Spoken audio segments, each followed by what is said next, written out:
Betsy Brunstetter, Brian Fitzsimmons, Matt Guillory, Long Nguyen, John Robison.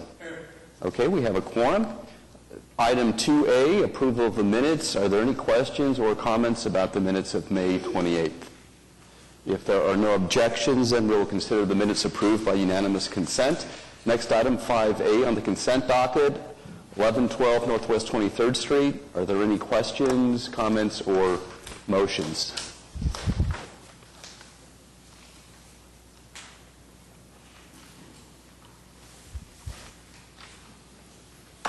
I'll move to make a motion to allow that to be continued. I'll second that. Okay. All in favor say aye. Aye. Any opposed? Okay, that motion continues. Item 6A, item for individual consideration, 604 Northwest 7th Street. Michael? Yes, Mr. Chairman, this item is a proposed single-family residence at 604 Northwest 7th Street. It's in compliance with all the applicable development standards and regulations and guidelines, with the exception of one, and we've outlined that for you in your staff report. The one guideline that we have an issue with is not uncommon to homes with a contemporary modern design in this area, and that is the standard 24-inch threshold walk-up guideline. And you are familiar with the fact that in the past, homes of this design, we've routinely been waiving that requirement. This one's a little different in that it does have a threshold elevated in the front of the house, but it's just not the full 24 inches. It comes to 18 inches. So in light of the fact that it's compliant with all the other guidelines and that we typically recommended approval for modern architecture or on a single-family residence with the threshold being less than 24, we support the proposal and recommend approval to the commission. Okay, thank you.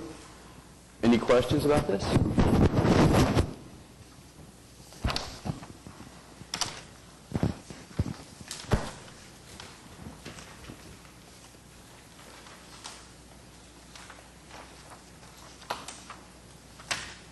Michael, are there any samples of materials or colors, anything like that? No, we requested that information from the architect, and we didn't. Well, we just have a few things that are in the packet. There's some samples of the metal and some of the perforated metal panels for the guardrails. But as far as other things like color or surfacing materials and finishes, we did not receive anything. Okay. Randy, did you want to come up?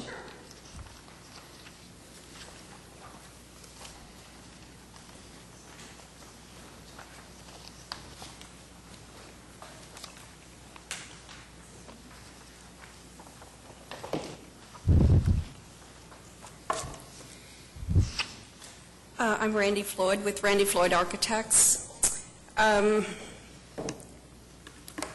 We have some samples. I can pass them around. It's very difficult to get enough samples for everybody from the manufacturers. Sure, that's fine. Okay.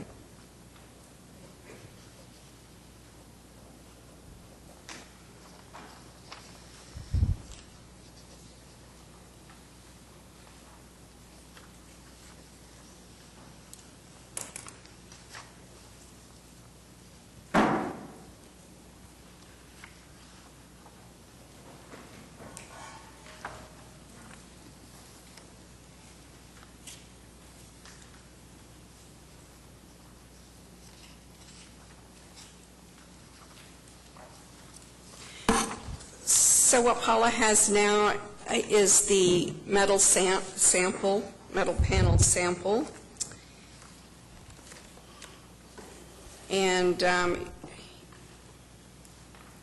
it's by Steel Logic. The material will be painted aluminum. And I'm sending, there's a color chart that's going around, and it shows a few medium grays that we'll be selecting from.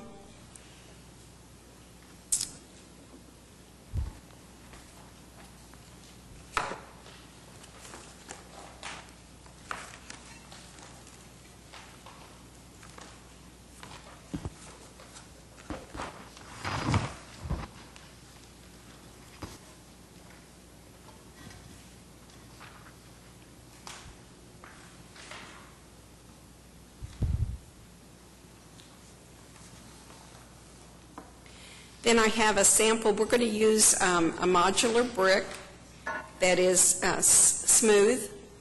And so I have a sample of the brick. It isn't necessarily the color. The color, again, will be in the gray range. And I tried to print off some of the options that we're looking at, but the color is just not accurate enough. So can I just pass the brick around? Sure. Or do you want it, or? You're good with it, okay.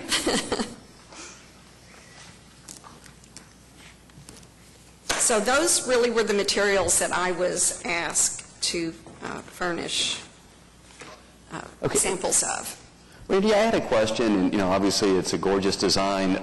The one question I had, I'm sure you've thought about it, is the windows on the street type of deal. I'm just curious why you didn't put more eyes on the street sort of notion.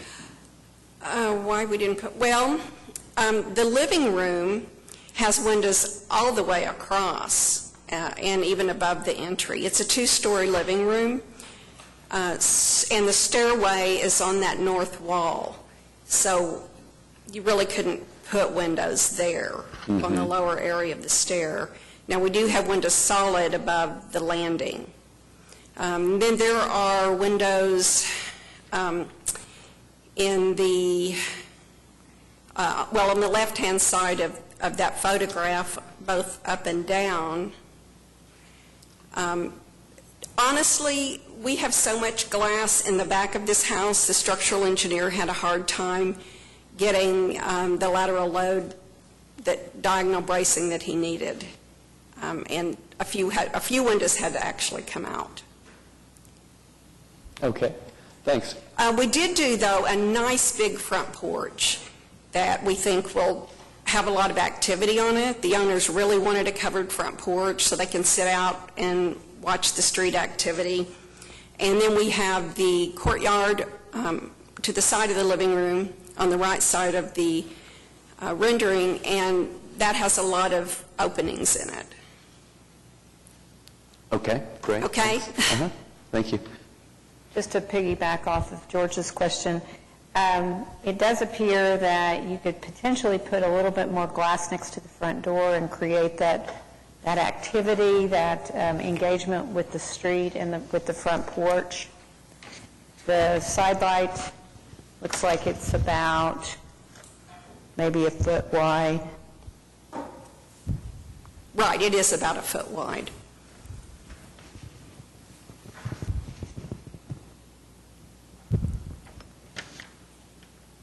Is there anything that would keep you from making that a little bit larger? Well, I think the owners preferred to have privacy at their front door.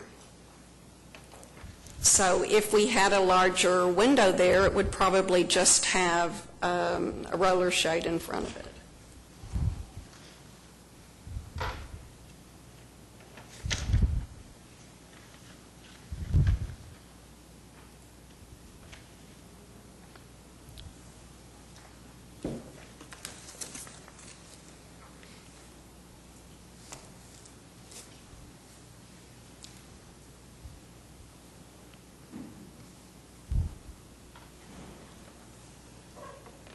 Yeah, I mean, it's gorgeous, and I don't really know how much to push this. I think we've had the same tension for every single home along this stretch of 7th, which is just trying to get some, well, as you know, activate the street, trying to get some eyes on the street, some windows out there facing it, and I was just trying to figure out how you might do it with this design.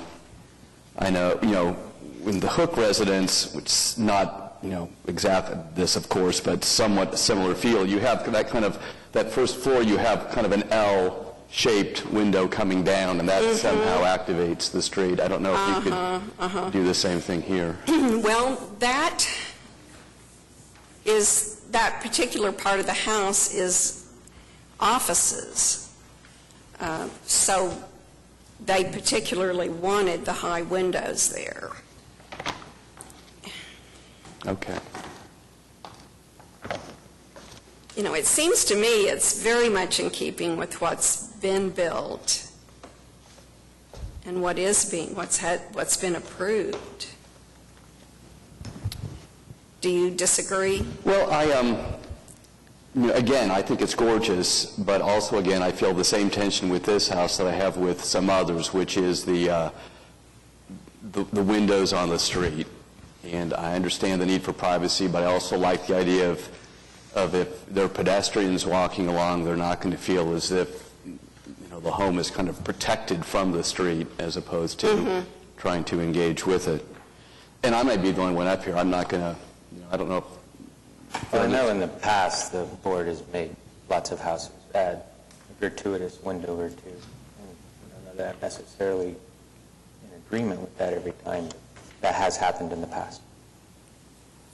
Okay, well, I'll tell you what, I'm not going to push this anymore. If anybody else wants to pick up the banner, that's fine. Are there any questions or comments for Randy or any Michael at this stage?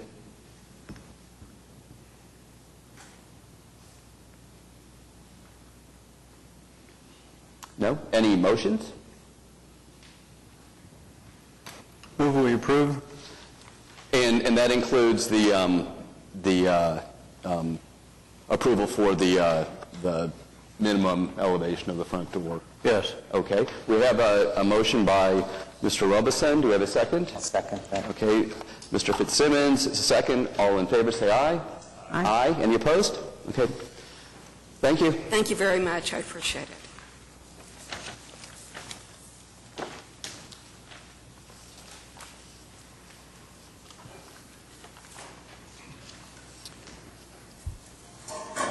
All right. Item 6B, 626 Northwest 6th Street. Yes, Mr. Chairman, this is a proposal for two single-family residences on the south side of Northwest 6th Street between Dewey and Lee. You have two homes, one proposed at the rear of the lot with access from the alley, and the house at the front of the lot also has access from the alley through a drive-through that is built into the structure at the rear. We've identified a few issues and concerns for the Commission to take into consideration. Primarily, we have a concern with the setback, and the concern there is that, at least at the time of the writing of this report, the applicant was proposing to build the structure at the rear first and the structure in the front second, and that would have left a situation where the structure in the rear did not meet the front setback and no guarantee that the structure in the front would ever be built. So, and there are also some complications with the fact that the design of the structure at the front has a few bugs that need to be worked out and probably will need to be redesigned at some point. And we've kind of laid that out for you in the staff report. In addition, there are some surfaces and finishes the applicant had proposed that need special consideration through the design review process per the guidelines that are applicable in the DTD 1 district. These are not materials or surfaces or finishes the Commission has not seen before, particularly with regard to these contemporary style modern homes in the cottage district. So we're talking about some cast-in-place concrete at the first floor garage level of the rear structure. We're also talking about some corrugated metal panel roofing systems on both structures. And then also there is the issue again of the 24-inch threshold, which has not been satisfied, but again is commonly waived. And then a fourth issue with regard to the stucco treatment on the front of the front residence at 624 Northwest 6th, and that is that material modules are not supposed to have width or height greater than 5 feet wide or 3 feet high without expression of a joint. And as proposed or presented to us in the plans, the structure at the front has a continuous stucco coverage and finish with no joints shown. So we've recommended to the Commission that the approval of this project with the condition that the front house be redesigned to incorporate those joints as required, and that no building permit be issued for 626, which is the house in the rear, until such time as a permit has also been issued for the house in the front at 624 Northwest 6th Street. Alternatively, if the commission is reticent to move forward with this, with so many moving parts, there's an option to instead continue the item. And we've set a date of August 27th meeting, but you could choose another meeting, perhaps in July or some other time, in consultation with the applicant. That concludes our presentation. We're prepared to respond to any questions the commission may have. Okay, I had a question about the Exhibit A that we just got. It looks like storage containers. Yeah, I'm going to let the applicant talk about that. This is something that the applicant presented to us late Monday afternoon, so we haven't had really a chance to look at it or consider it, and it's not something probably the commission can consider or act on today, but you're welcome to discuss it with the applicant. Hi, Derek Bird, 624 Northwest 6th. So to put things into context, our initial concept was to build the rear structure first, and then eventually build our dream home on the front, and use the back structure as a guest house. Unfortunately, the design is not completed yet for the front house, and it's financially unfeasible for us to build that structure currently. So what we've proposed in these exhibits that I've handed out is an alternative for the front to meet the setback requirement, and to use it as a lease office space until we're in a position to be able to build our dream home. So just so I understand, the home in back that we have the designs for, that's not the ultimate home that you want to be living in?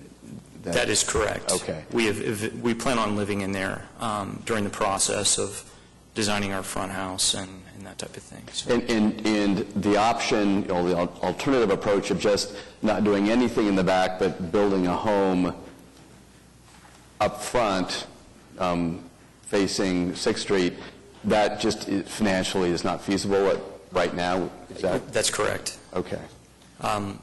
We've sold our home and we've been living temporarily, so we're ready to start building.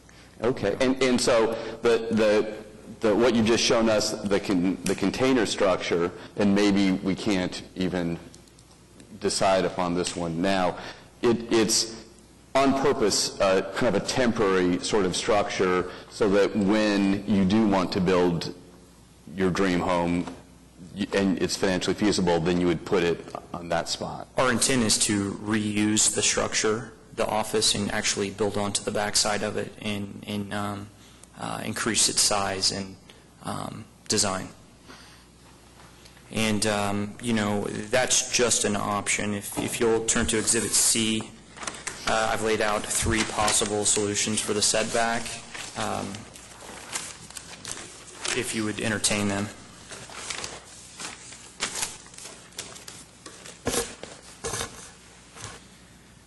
Obviously, our first ideal situation, which is to get a variance for the construction of the house on the rear.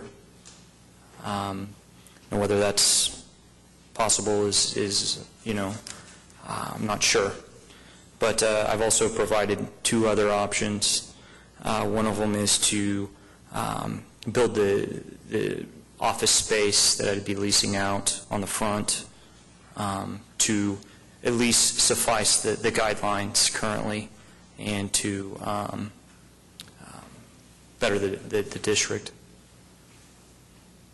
And then, of course, option C was to actually go through the lot split process and provide, frontage and the variances necessary, such as was done directly behind me. And I think project was 619 Northwest 5th. Just if I could comment on some of these, and if others have comments. The example 2A I on 719 North Francis, that was built before the codes changed, all the DTD 1 and 2. I figured that was the case. It also has a Francis address. Okay.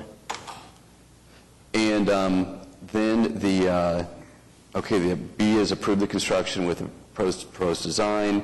C is contingent on lot. Splitting this is just me, but splitting the lot wouldn't be the worst idea in the world. It would add to your flexibility going forward. I don't know that we could approve it contingent on the lot split. You have to go to the Board of Adjustment, get the lot split, and then come back. But that might be, you might want to consider that approach.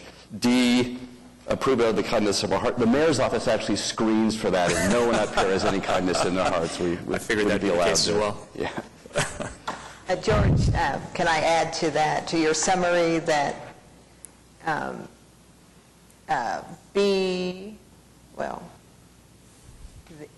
A, this body doesn't approve the variance. We recommend to Board of Adjustment of the variance. And then D, we can't just approve it outright because it still ultimately has to go. That was more of a laugh. Yeah, but just to be clear. Can I ask a bunch of questions?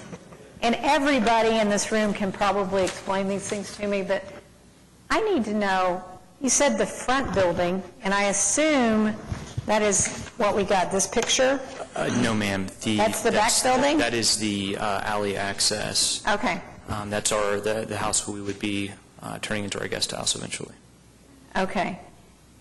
That is the building that you're trying to get approved in this meeting? Yes, ma'am. Is that right? Okay.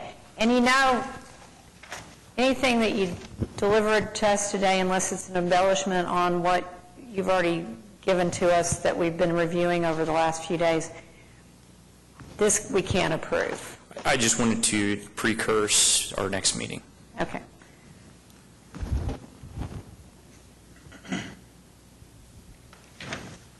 That wasn't a bunch of questions. Well, never mind.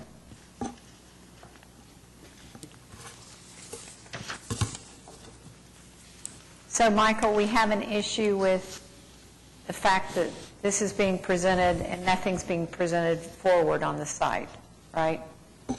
Well, he does have a house that's shown at the front of the site, but we know that there are some issues with it with respect to vehicular access, and then we've also identified a couple of issues with regard to the guidelines with respect to the stucco treatment on the front, which we've made a recommendation to you on, and we feel that we can support that with a condition that addresses that, the joints lacking in the current rendition of the project.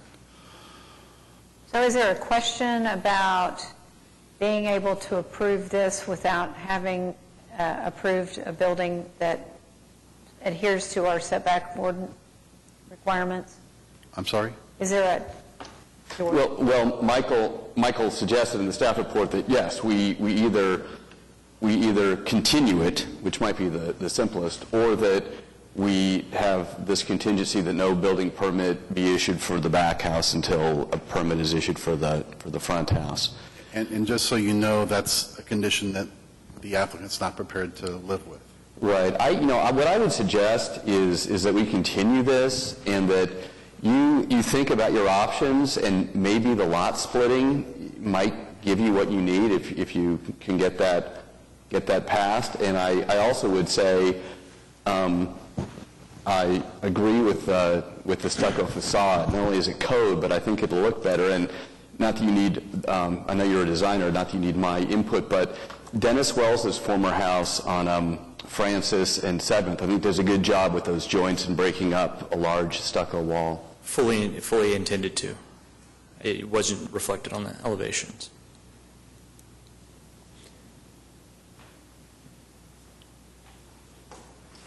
And I would, especially if the temporary use for the front is office that you maybe convert to a residential in the future, a lot split would probably be an intelligent choice for other liabilities as well. What's the square footage of the rear structure that you're proposing?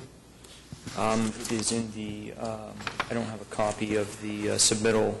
I never received it, but I believe it was approximately 1,800 square feet.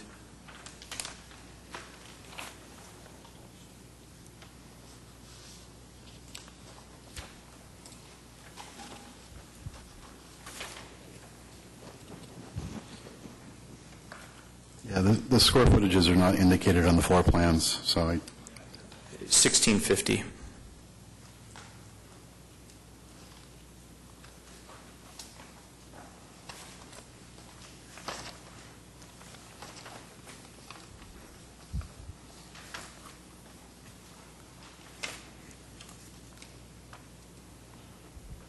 right, there it is, 1650.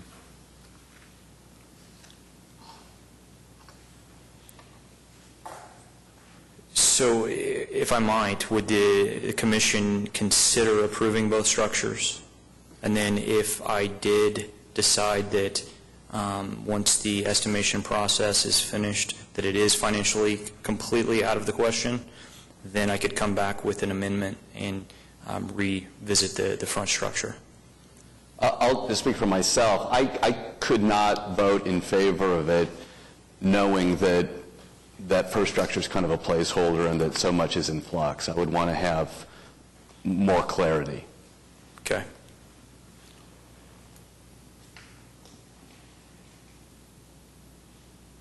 How do you feel about a continuance where you can sort through some of your options, maybe think about getting a lot split or other approaches you might take? So I'd be more than happy to entertain that.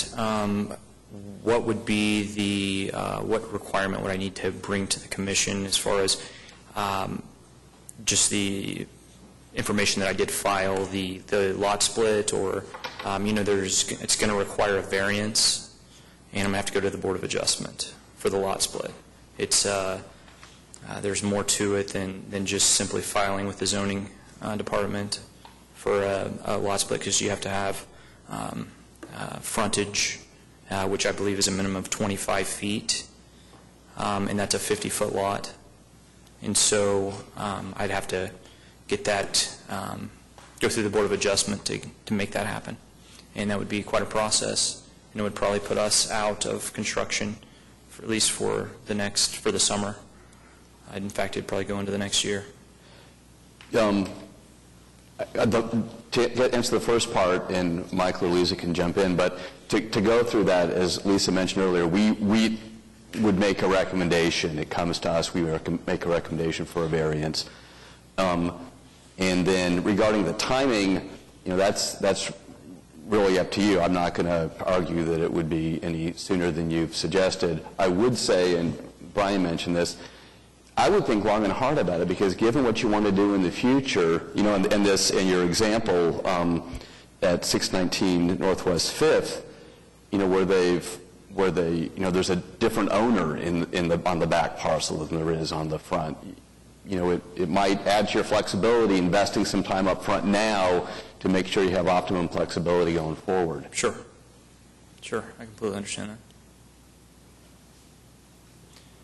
So I guess at this point, so you'll make a recommendation for the Board of Adjustment, or the... Well, at this stage, what we would do is what we would do here is probably to recommend a continuance, and then you can get with Michael and you can talk about the process, but then the next thing that you came back to us with would probably be something that we'd issue a recommendation on. Okay. So in order to meet the setback guideline, would I, in fact, if I did split the lot, is there even a setback requirement at that point, due to the fact that it's two completely separate addresses? Michael, what would No, if you split the lot, then the front lot is pretty much out of the picture entirely, and we'd be focusing on the setbacks for the structure of the rear lot. And in the DTD1, there are 0 setbacks for the sides and the rears. I'm not quite sure if an alley access would be considered a front or not. It is not. So we'd have to look into that a little bit, but if it's not, it's still considered a rear, even though your access is there. The rear setback is 0, so you're not required to build to that line, but you can if you choose. So, And not to put David on the spot back there, but he split a few lots, and you may check with him about it. I've spoken. Okay. Okay. So, Betsy, did you want to say anything? Oh, I'm not sure how long the lot split takes, and I know we've been kind of bandying around about that. Another option would be just to complete the design on front house and get it up to the setback required, and then bring the whole thing back to us. And what would be the timing on that? well, the timing on that would be dependent on his ability to get a plan together for the front house. Oh, but if he could do that, There's no How schedule, quickly- internal schedule, where we could Well, the get deadline it, for July's meeting was yesterday. but this is already in the, in the queue. this is already in the Yeah, queue. on a continuance, you have about another week to get the plans together. We've already discussed that option, and I think in my conversations with the applicant, he wants to put a lot more time and thought into the design of the future dream house than would be allowable in a week or even 5 weeks. So, going back to what you have in front of you, the house in the front that you currently have in the plans is compliant with setbacks and all the other guidelines, with the exception of the one that we mentioned about the stucco and the joints not being there. And that's why we added the condition. So it is an approvable project. It does have some flaws with regard to vehicular access that are not code-related. It would be problematic, I would think, for the applicant to access the garage in this house, because it's coming up a ramp that ends at the finished floor of the garage. So, and there's no area internal to the lot that is flat enough that you would be able to back out of that garage and turn around and exit to the alley in a forward manner. So, I mean, but there's no code requirement that requires that. So I guess what I'm trying to explain to you is the house in the front that you have on the plans in front of you is approvable with the conditions that we've given you, except that the second condition relating to the issuance of the building permit for the front house is something that the applicant is not prepared to comply with. And you're saying that they would have to be applied, the building permits would have to be applied for simultaneously Yeah. because it's a single project? Right. Because we'd be concerned about issuing a permit for the house in the rear with no guarantee of a structure being approved in the front, unless a lot split were approved and it's no longer an issue. I think I have a concern. A building permit for both houses doesn't guarantee that both houses are going to get built. Building one in the back with a promise to build one in the front, or however we do this, we don't really know the one in front's going to get built. Even though we know that they want to build it, and they will if they can, but I'm not that comfortable with any of those solutions, personally. Well, in addition to that, in order to approve the plans, I'd like to see drawings that include the joining, include a little bit more detail so we can really understand the elevations better than the ones that we've got. What I agree details would with you like that, to see, other than the stucco breaks, Well, expansion joints? stucco expansion joints, any kind of flashing, how you're, I mean, there's just, The flashing is depicted on elevations. I saw some of it, but I would just like to see more detail. And if it's all stucco, I don't know that I feel very comfortable with that either. I mean, It's not. It's actually partially cast-in-place concrete. And there's also Corten. And then as far as the additional details, specifically, what would you like to see?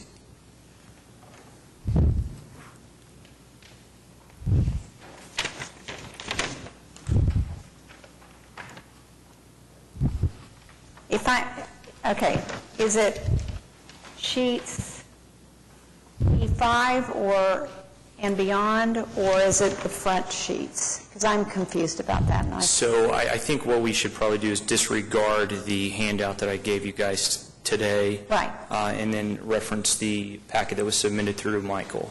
Is it 626 that you Yes, ma'am. wanted approval on? It is.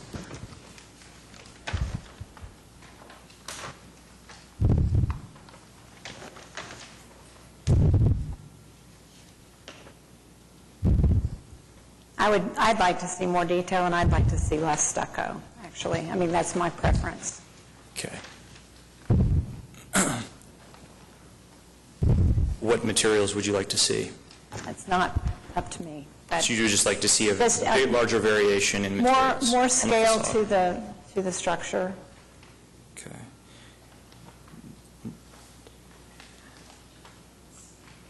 And is that is the stucco in accordance with the guidelines, or is that something that, is that a recommendation, or is that a? That's a design Just a, preference. okay, I see. Okay.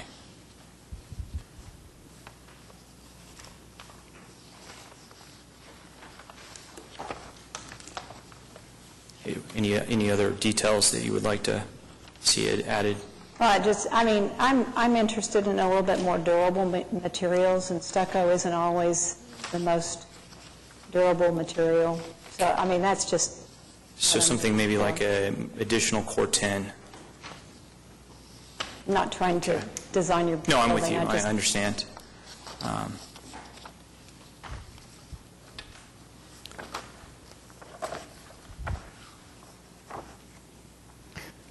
So the variations in the facade and the stucco lines, is there any other details? Okay.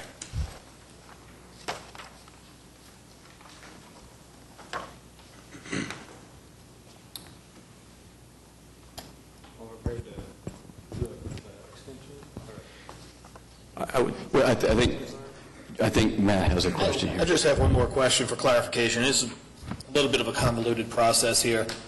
I know there's been concerns expressed about the rear building being built in the front one.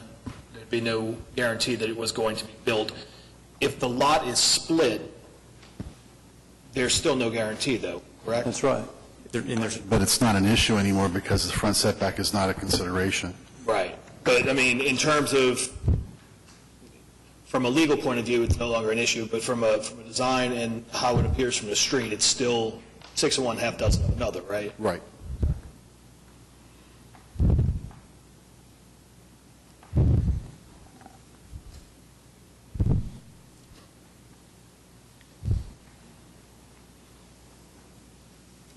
Jeff, were you about to? You said to do a continuance, 30 days?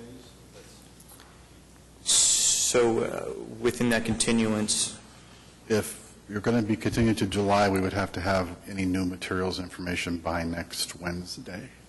okay.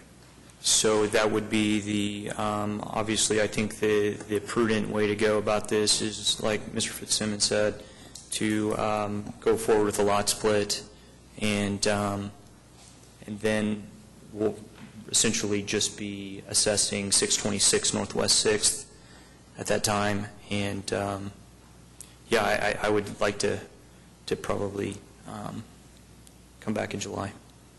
Is that enough time? Okay. Okay. I mean, all he really has to do is come back with the same site plan he's got and take the structure off the front.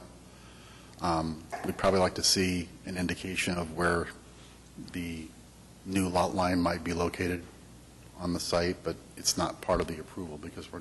And then do we vote at that point on a recommendation for the Board of Adjustment? Yes. Okay.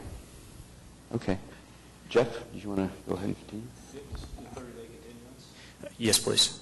It's a motion by Mr. Struble. Do we have a second? Through the chair, Yes, sir.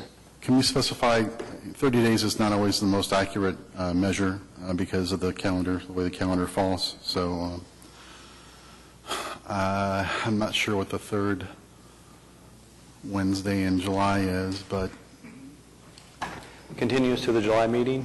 Yeah. Okay, modified motion by Mr. Struble and Mr. Robeson seconds. All in favor, say aye. Aye. Any opposed? Okay, have a continuance. Thank you very much.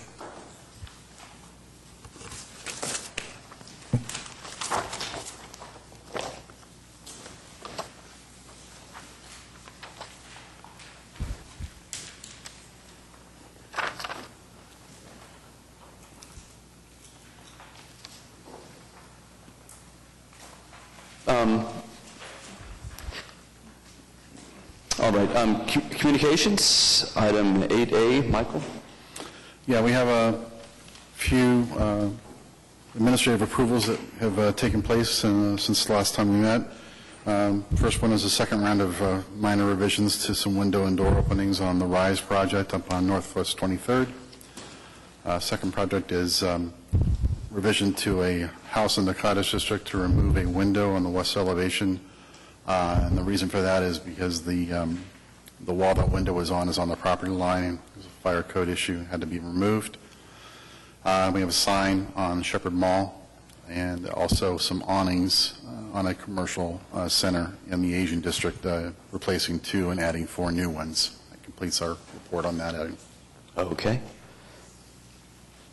Comments from planning department staff? We had a meeting a week ago Monday with the folks from the Cottage District. At that meeting, we prepared a summary and reviewed the summary of the survey that was conducted last fall with regard to considerations on changing a variety of things affecting the cottage districts, including the boundaries and the name, and then the standards itself. Essentially, the survey results indicated, and we can provide the commission with our synopsis of the survey results, but basically concluded that out of all the questions we asked, there were only 2 standards or guidelines that had a strong support for a change. One of those was the elimination of the 24-inch threshold, and the second one was a change in the height regulations to eliminate the minimum height requirement in the district, so that someone, if they wanted to build a 27-foot house instead of a 30-foot house, or a single-story house instead of a 2-story house, that they would be able to go ahead and do that. In addition to those 2 guideline or regulation changes, there was a lot of talk about changing the name of the district. The name of the district does appear in the zoning code 8 times. So if they wanted to change it, we'd be more than happy to accommodate them as soon as they come up with what the new name is going to be. And there was pretty much a split between SOSA and Midtown Heights. So, and they took a vote at the meeting, and there was still a split. So they're going to get back to us on that. There were also about 7 people of the 24 or so, I think, that provided survey responses back to us that expressed some interest in having the boundary of the district modified and expanded. Nobody wanted it to contract, so that was good news. But we are kind of taking that under advisement, and we'll probably go out into the field and take a look at the areas that were suggested for inclusion in the district, and I guess make up some of our own minds and decide whether any of those proposed expansions of the boundary are validated by what's what's on the ground in those areas. So that's all we have from staff. Okay, thank you. I have a couple of things. Yes, Lisa? One, can we back up to item 5A? Yes, thank you.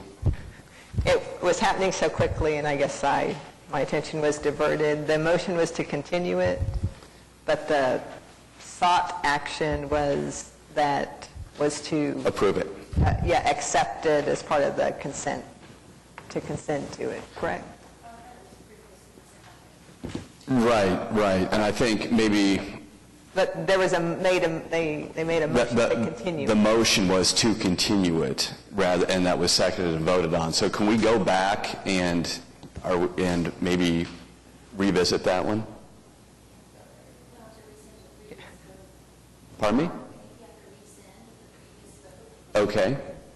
Could we have, do you need a motion to rescind the previous vote? Okay.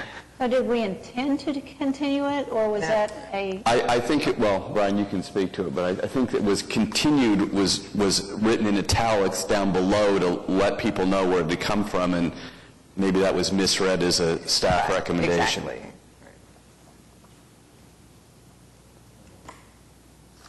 So do you want to make a motion to rescind, and then we can...